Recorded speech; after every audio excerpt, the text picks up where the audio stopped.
It's 1946. The Nuremberg trials are ongoing. A large number of Nazi criminals are undergoing psychological tests, like the famous Rorschach test, very in vogue at the time. Most of them resulted free of mental disorders. Adolf Eichmann, the man who organized the railway traffic in order to transport 6 million Jews on various concentration camps, was not present at the process. Psychologists will say of him years later, when he'll be captured in Argentina. If he was born in a different historical time, he would have been a respectable artisan. He, and many like him, were not sadistic nor pervert, but terribly normal. Some could say Nazis didn't have any choice. Given the bossy nature of Hitler's government, anyone who would have disobeyed an order would have been executed. Well, 17 years after the process in 1963, Stanley Milgram proves that it's not only that, with the most famous and probably scariest experiment ever done by a psychologist. Milgram published an announcement on the newspaper. He was looking for 20 to 50 years old people in order to participate to a test about memory and learning.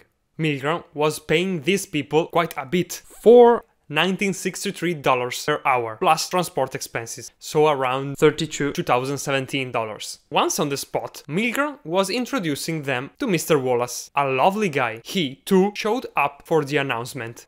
After a draw, it was decided that in the following experiment, the person examined would have been a teacher, while Mr. Wallace a student. Teacher and student were then brought to 2 separate rooms, separated by a glass. The student task was to learn a couple of words with connected meanings, like bed, rest, paper, pencil, and so on.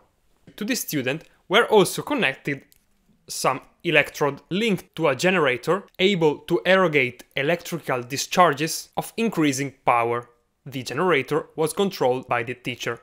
To the generator were attached some labels. Near the 15-volt mark was, for example, written minimal discharge, while at 450 volt the maximum power was written danger, risk of death. After first learning phase, this student, Mr. Wallace, was to undergo a memory test. The teacher was telling him the first of the 2 words, for example, bed. If the student was answering rest, it was all fine, but if the student was making a mistake, the teacher had to press a button discharging 15 volts of power to the student, and then raising the power by 15 more. Next mistake, 30 volts. Next mistake, 45 volts, and so on. Going on with the test, the student was complaining more and more, until at 285 volts he was screaming desperately. The teacher now started to have some doubts and was questioning Milgram for advice. The answer of Milgram was cold and firm. You have no choice. You must go on.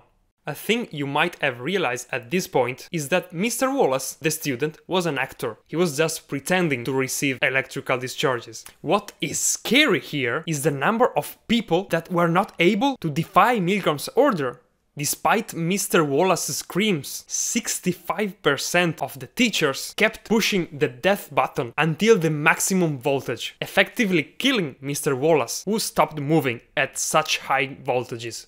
One of the teachers will say when interviewed later, "I did stop, but Professor Milgram made me go on." Some consideration about the experiment now. The same experiment repeated with Milgram giving order by phone and not in person had a different result. In that case, only 22% of people reached the maximum voltage. Another thing, people who received higher level of education were less likely to follow Milgram's orders. These people were probably more self-confident and were considering Milgram less intimidating.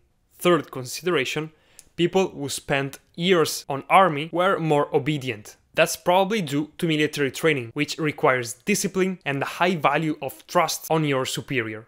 Milgram will comment his experiment saying the core of obedience is when a person feels the instrument for the execution of someone else's desires. By seeing itself as an instrument, this person feels no longer responsible for his own actions. Hearing about this experiment, we all think we wouldn't have pressed the electrical discharge button, but are we really sure? Up until which point are we willing to follow someone's order, and when do we become puppets in someone else's hands?